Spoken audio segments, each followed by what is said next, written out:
Bienvenidas y bienvenidos a el episodio 3 de Búsqueda de Empleo de Asata, este podcast de búsqueda de empleo en el que hemos aprendido cómo prepararnos emocionalmente para esa búsqueda también, cómo identificar nuestras fortalezas y habilidades, y ahora vamos a averiguar con Nerea y con Patricia cómo hacer para plasmar todas estas cuestiones en un currículum. Patricia, ¿qué tal? Bienvenida. Hola, buenas. Nerea, bienvenida otra vez. Muchas gracias. Bueno, en este episodio 3, ¿cómo hacemos el currículum?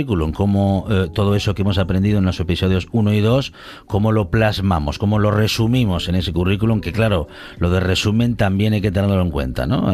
Ese currículum tiene que ser amplio, pero lo justo para contar lo necesario. Vamos, no sé, si lo medimos en folios, no tendría que tener más de 2. Bueno, vamos con todo ello. A ver, Nerea, ¿qué nos cuentas? Bueno, pues hace unos cuantos años, pues si veías, te encontrabas currículums de 2 páginas, 3 páginas, incluso 4, y no resultaba raro, ¿no? Pero ahora en la actualidad, bueno, por no enrollarme demasiado, ya se tiende, y lo suyo es incluirlo todo en una única página. Es muy importante, ya que como todo en la vida va todo muy rápido, los procesos de selección también apremian mucho el tiempo, tienen poco margen. Entonces, si les llegan currículums excesivamente largos, sí es probable que no lleguen a la última página a leerlos, o sea, siendo prácticos. Entonces, es muy importante incluir toda la información importante eso, una única página. Al final es un reto porque no te puedes dejar nada importante, pero tienes que intentar condensarlo en esa página. Muy ¿no? bien, tiene que tener claridad y enfoque, Patricia. Totalmente.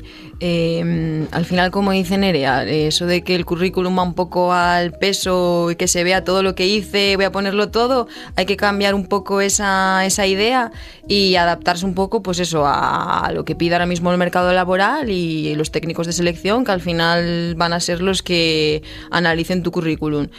Hay que tener claro que al final el tiempo que le dedica una persona que trabaja en recursos humanos a leer tu currículum van a ser escasos, un minuto como mucho, porque son muchas candidaturas las que reciben. Entonces hay que adaptarse un poco a eso, ¿no? A esa forma de trabajar que tienen.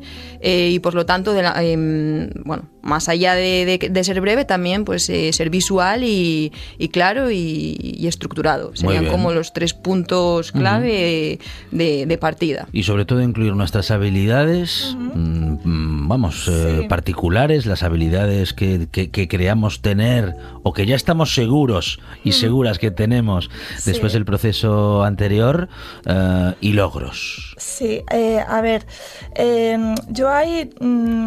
depende un poco de los casos. Cuando es gente con muchísima experiencia o que ha pasado por muchos sitios y necesitamos mucha formación que han realizado y demás, va quedando menos espacio para habilidades y logros. Entonces ahí también hay que, es como un tira y afloja. Si tiras mucho de la goma de un lado, lo quitas de otro. Entonces, bueno, tampoco nos podemos explayar demasiado con logros, con habilidades, y desde mi punto de vista, además, no digo que no haya que incorporarlas. Si tenemos sitio, por supuesto.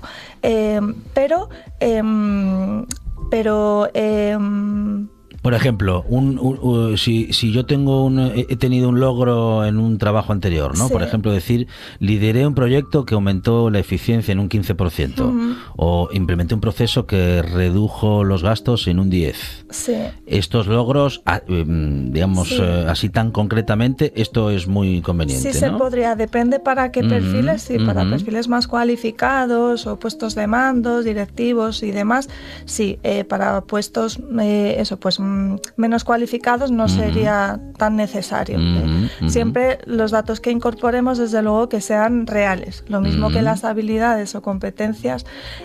Patri estará de acuerdo conmigo que muchas veces te encuentras con gente que describe habilidades que les preguntas, bueno, ¿y por qué te consideras proactivo?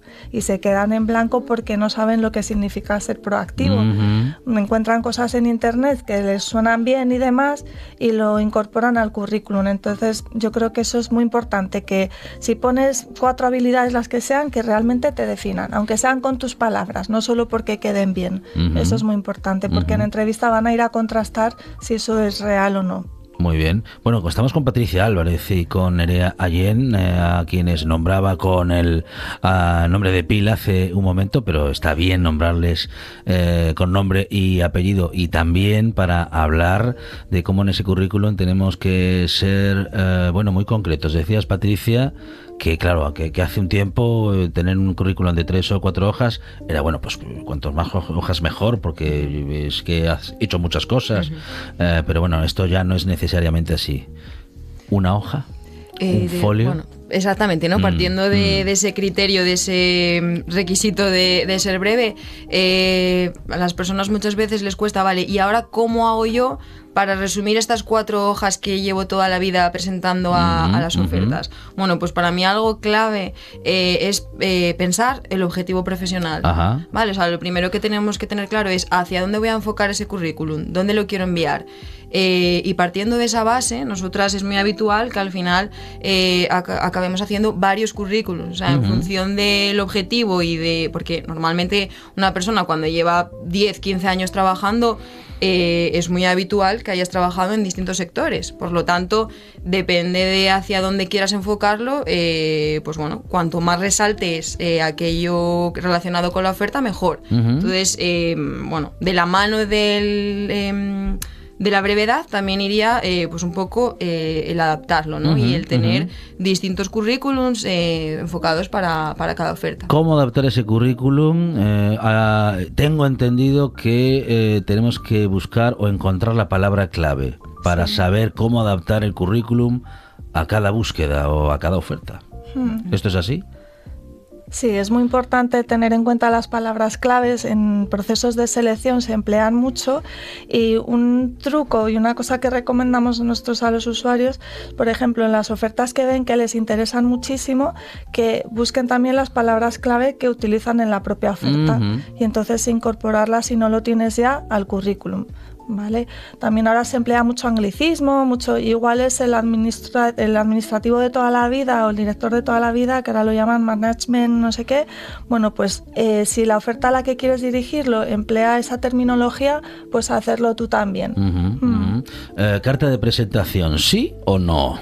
Bueno, ahí hay distintas opiniones. No sé si Nerea está de acuerdo conmigo, pero bueno, si al final seguimos un poco ese requisito importante de brevedad, si cargamos de documentos al final a los técnicos de selección con un currículum más otro documento que sea una carta de presentación, donde muchas veces al final tampoco dice nada diferencial sobre uno mismo. Nosotros lo que intentamos sobre todo es eso, esa carta de presentación, incluirla dentro del currículum como un apartado de perfil profesional, donde ahí sí que muestres un poco los logros o las competencias profesionales que hablábamos en podcast anteriores, y que de alguna manera pues diferencien a la persona, pero sin sobrecargar al final de tantos documentos cuando mandamos nuestra candidatura a una oferta. Muy bien, muy bien. Luego, como un resumen, podríamos decir que ese currículum tiene que ser efectivo, claro, enfocado, adaptado a la oferta y con logros concretos que muestran nuestro valor. Sí. Otra cosa importante es que, hay diferentes tipos de currículums, ¿no? Entonces, depende un poco nuestra trayectoria, nos puede beneficiar más un currículum cronológico o un currículum funcional. Esto a mí me parece que es muy importante. En los currículums de hace años siempre se hacía cronológico, incluso hace mucho de lo antiguo a lo nuevo, luego se pasó de las experiencias recientes a las antiguas. Pero, ¿qué pasa? Por ejemplo, y mucho en Asturias, con la precariedad laboral y demás, mucha gente tiene saltos por muchos trabajos, lagunas, estas cosas, ¿no? Entonces, en casos así, casi es más recomendable hacer un currículum funcional, y esto es agrupar las experiencias por sectores profesionales. Por ejemplo, yo si he trabajado de dependiente, de administrativo y de camarera, pues agruparlo, y así de esa manera se ve como más organizado, se ve menos dispersión.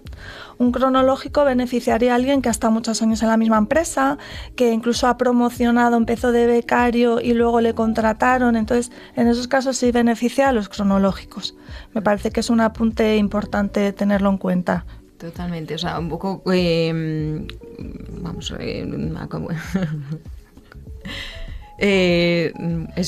reforzando un poco lo que dice Nerea, pues al final lo importante es tener claro el objetivo profesional, hacia dónde vas a enfocar ese currículum, y pensando en eso, pues ya estructurar si va a ser un currículum cronológico o si va a ser más un currículum funcional, donde lo hagas por sectores que beneficien más a la persona.